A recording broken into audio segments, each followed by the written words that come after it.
جب استاد کو امام، لیڈر کو امام، سیاستدان کو امام، رہبر، رہنما، مقتدا کو امام بنا لیا جائے تو امام علی کیوں نہیں، امام حسین کیوں نہیں؟ جب صلاۃ و سلام، جب رضی اللہ عنہ رحمہ اللہ علیہ السلام سب دعائیہ کلمات ہیں، تو پھر اہل بیت کو علیہ السلام کہنے پر اتنی شدت اور الزام کیوں؟ اہل بیت اطہار کے جتنے فضائل و مناقب آئے ہیں وہ اصحاب رسول سے ہی تو مروی ہیں، رضی اللہ عنہم وارضاہ۔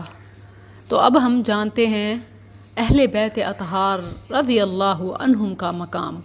یہاں رضی اللہ عنہم بھی اہم ہے۔ بعض لوگ اہل بیت میں سے سیدہ فاطمہ، سیدنا حسن و حسین، علی رضی اللہ عنہما کے ناموں کے ساتھ علیہم السلام یا علی رضی اللہ عنہ کے نام کے ساتھ مولا علی یا صلوات اللہ علیہ وسلامہ اور امام وغیرہ کا اضافہ کرتے ہیں۔ اگرچہ اختلاف کو ختم کرتے ہوئے ظاہر، سادہ اور معمولی چیز کو دیکھیں تو صلاۃ، سلام یا اسی طرح رحمہ اللہ یا رضی اللہ، یہ سب دعائیں ہیں، اور اگر یہ مکس اپ ہو جاتی ہیں تو بظاہر یہ کوئی حرج نہیں ہے، لیکن در حقیقت فی الواقع یہ ان لوگوں کی ایجاد ہے جو اہل بیت کا مقام و مرتبہ انبیاء کے برابر کرتے ہیں، خاص طور پر سیدنا علی رضی اللہ عنہ، سیدنا حسین رضی اللہ عنہ، سیدنا حسن رضی اللہ عنہ، وہ انہیں معصوم قرار دیتے ہوئے، امام کہتے ہوئے انبیاء کے برابر شمار کرتے ہیں۔ تو یہ تو وہی کہ غیر نبی کو نبی ماننے والی بات ہوئی۔ بے شک اہل بیت اطہار کا مقام بلند ہے، لیکن اس بنا پر انہیں انبیاء میں تو شمار نہیں کیا جا سکتا۔ اسی طرح بے شک نبی کا مرتبہ بلند ہے، لیکن اسے الہ تو نہیں بنایا جا سکتا، غیر نبی کو نبی تو نہیں بنایا جا سکتا۔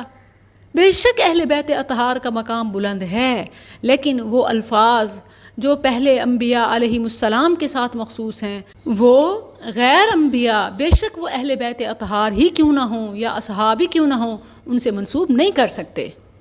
تو یہ بات اتنی سادہ نہیں ہے کہ دعا ہی تو ہے، کہہ دیا تو کیا ہو گیا۔ یہ بیسیکلی عقیدے کی ترجمانی ہے، غیر نبی کو نبی کی صف میں شمار کرنا ہے، اور انہیں ویسے ہی معصوم کہنا جیسے وہ نبیوں کو معصوم کہتے ہیں، جیسے آدم علیہ السلام، نوح علیہ السلام، ابراہیم علیہ السلام، موسیٰ علیہ السلام، عیسیٰ علیہ السلام، اسی طرح علی علیہ السلام، حسن علیہ السلام، حسین علیہ السلام۔ جب آپ اس نقطے کو سمجھیں تو اس لفظ سے احتراز کرنا واجب ہو جاتا ہے۔ سورۃ البقرہ آیت 104، اللہ عز و جل نے ان لفظوں میں احتیاط کا بلکہ ممانعت کا ذکر کیا، ان لفظوں کو کہنے سے منع کر دیا جو بے شک معنی کے لحاظ سے صحیح اور سادہ ہوں، اچھے ہوں، لیکن ان کی مراد غلط ہو جاتی ہو۔ صحابہ کی نیت کتنی اچھی تھی، مسلمان نبی صلی اللہ علیہ وسلم کی بات کو سمجھنے کے لیے، تھوڑا وقت دینے کے لیے یوں کہتے راعینا، ہمیں رعایت دیجئے۔ اللہ تعالیٰ نے انہیں کیوں منع کیا؟ کیا یہ لفظ غلط تھا؟ بالکل نہیں، اچھا لفظ تھا۔ کیا ان کی نیت خراب تھی؟ ہرگز نہیں۔ پھر کیوں منع کیا؟ اس سے کہ اس سے بے عقیدہ لوگ غلط معنی مراد لیتے، اس کو بگاڑ دیتے، رائنا کو راعینا بگاڑتے ہوئے اس کا مطلب ہی غلط لے جاتے تھے۔ اسی طرح چونکہ علی مولا کہنا یہ ایک غلط نظریے کی بنیاد ہے، اور وہ نظریہ کیا ہے؟ مولا علی مشکل کشا، اس بنا پر کہنا یہ ناجائز ہے۔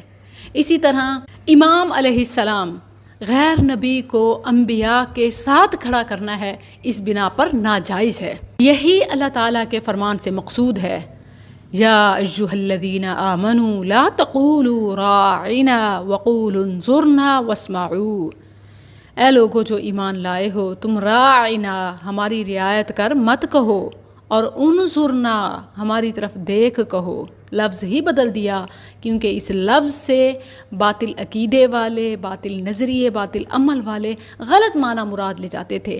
اللہ تعالیٰ نے فرمایا یہ لفظ نہ کہو، بلکہ اس کے علاوہ انظرنا کہو۔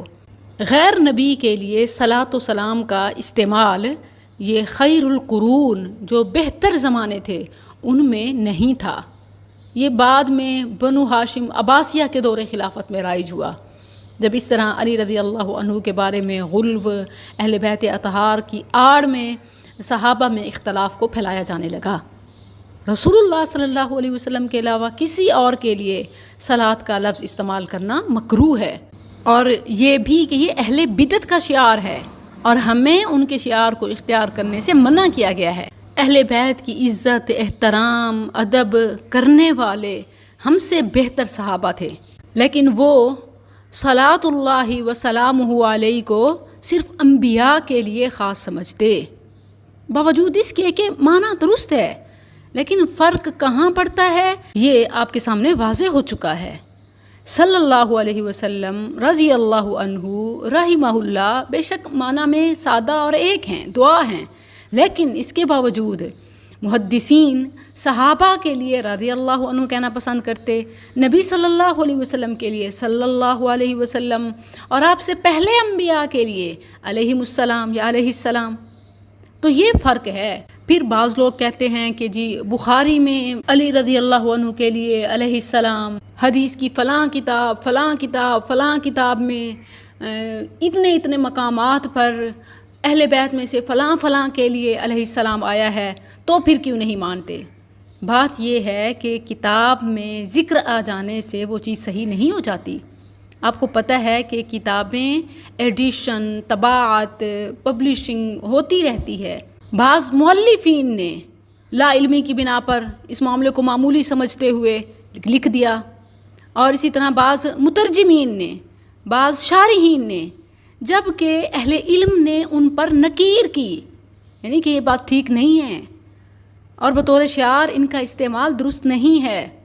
خاص طور پر اگر آپ حافظ ابن کثیر رحمہ اللہ ان کی بات دیکھیں تو وہ کہتے ہیں کہ میں بہت ساری کتابوں میں کاتبین کی جانب سے دیکھتا ہوں کہ وہ سیدنا علی رضی اللہ عنہ کے ساتھ علیہ السلام لگاتے ہیں، جبکہ صحابہ رضی اللہ عنہم کے ساتھ نہیں لگاتے۔ اسی طرح سیدنا علی رضی اللہ عنہ کے ساتھ کرم اللہ وجہہ لکھتے ہیں۔ تو ان کا معنی اگرچہ صحیح ہے، لیکن مناسب ہے کہ اس معاملے میں تمام صحابہ کو برابر رکھا جائے، کیونکہ یہ تعظیم و تکریم کے باب سے ہے، اور شیخین رضی اللہ عنہما یعنی ابو بکر و عمر رضی اللہ عنہما، سیدنا عثمان رضی اللہ عنہ اس تعظیم کے سیدنا علی رضی اللہ عنہ سے زیادہ حقدار ہیں۔ اب آپ خود دیکھیں نا، یعنی اول خلیفہ اور رابع خلیفہ، یہ ترتیب میں فرق تو ہے۔ رابع خلیفہ کا مقام نبی کے برابر کرنا، اصل میں اس میں مقصود کیا ہوتا ہے؟ غلو، اور دیگر کے مقام میں تنقیص، کمی کرنا۔ بیسیکلی تو اہل بیت اور صحابہ ان کے مقام و مرتبے میں موازنہ ہی درست نہیں ہے۔ جہاں تک دیکھا جائے تو انبیاء کے بعد جو ان کے پیروکار اور ساتھی ہیں وہ اصحاب کہلاتے ہیں، اگرچہ ان میں پھر اہل بیت اور اس کی تعریف میں تفریق ہو سکتی ہے، لیکن ہیں تو وہ بھی سب انبیاء کے، نبی کے پیروکار ہی، ساتھی ہی، نبی تو نہیں۔ تو پھر نبی جیسے القابات سے انہیں نوازنا اصل میں یہ شریعت سے منہ پھیرنا ہے۔ تو اصل چیز نبی اور غیر نبی میں فرق کو ملحوظ رکھنا ہے۔